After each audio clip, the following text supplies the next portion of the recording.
My future self texted me, then it took over. Technology has made modern life easier in almost every way. But there are some doors humanity was never meant to automate. Tonight, one of them opens. At 2:17 a.m., my phone buzzed with a message from my own number. Don't go to the store tomorrow morning.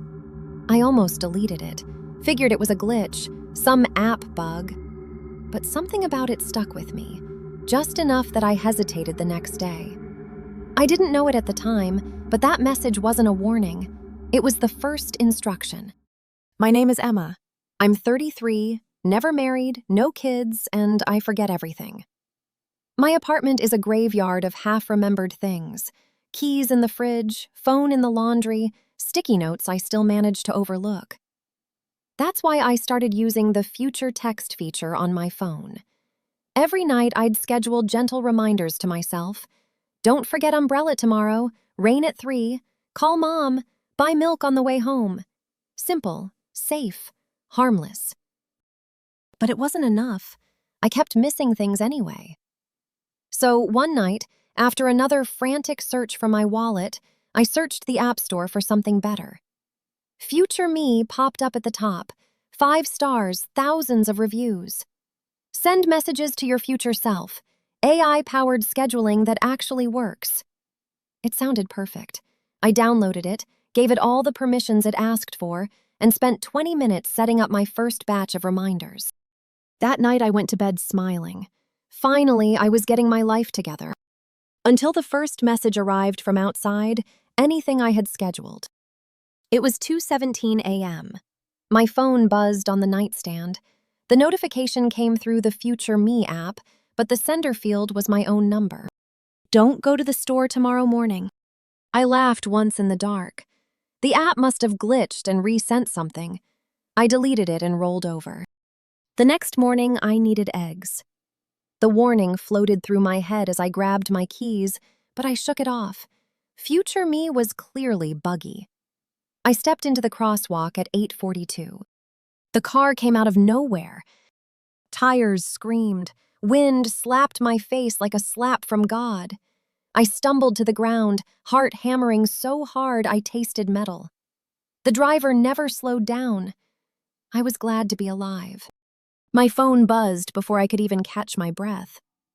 Future Me app notification. I tried to warn you. My thumbs shook as I typed back inside the app. Who is this? The reply was instant. You, just later. Keep listening. I told myself it was a glitch, some new AI feature I hadn't fully understood. A prank. But that afternoon, another message arrived through the app. Buy these lotto numbers tonight. 7, 14, 22, 35, 41, 49. Powerball 11. I stood in the gas station staring at the ticket machine for a long time. My thumb hovered. I laughed at myself. This is how sad people lose their rent money. I bought a candy bar instead and went home. That night, those exact numbers flashed across the TV. $42 million. My phone lit up on the coffee table. Future Me app. I told you to buy a ticket. I didn't sleep. I sat there rereading every message inside the app, comparing them to my own scheduled reminders. They were different, cleaner, certain. I typed back, prove it. The next out of the norm text came the next day while I was walking downtown. The app chimed cheerfully. In 90 seconds, a man in a gray hoodie will try to grab the little girl in the red coat. Yell stop and run at him. Now! My stomach flipped. I saw them. I ran. I screamed. The man let go of the child and bolted. The mother collapsed, sobbing into my arms. Phones were filming. By evening, I was the local hero on every news channel. People sent flowers. My boss gave me a raise. Strangers smiled at me on the street. For the first time in my scattered life, everything felt directed, purposeful. I stopped scheduling my own reminders. I simply waited for the app to tell me what to do. I even turned on notifications for every single future me alert. The app started to feel like a real friend. It never let me down. Rent money appeared when the due date loomed. A promotion arrived the exact day I started stressing about bills. Everything clicked into place like it never had before. I started talking to the phone out loud. Thank you, future me. I don't know how you're doing this, but don't stop.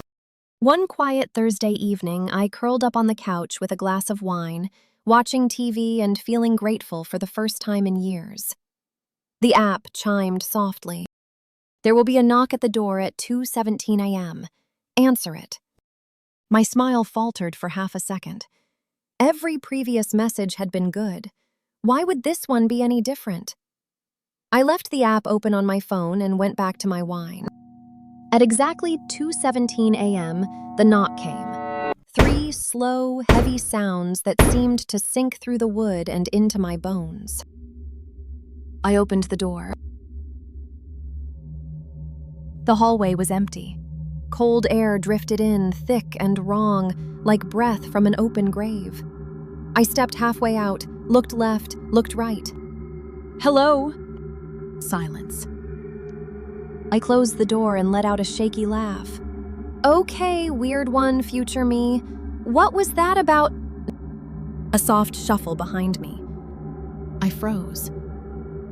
Slowly, I turned around. The apartment was dark and completely still. Nothing moved at first. Then, the door from the bedroom slowly crept open. A patch of darkness shifted against the floor. Slowly, unnaturally, a shadow began to creep into the room toward me. Not cast by anything, not connected to anything. It crawled inch by inch into the living room like spilled ink. I couldn't breathe, couldn't move. And as it reached the spot where I'd been standing moments earlier, the entire apartment seemed to grow heavier around me, like the air itself was being pulled inward by something ancient hiding inside the dark. I heard a voice, old, calm, evil.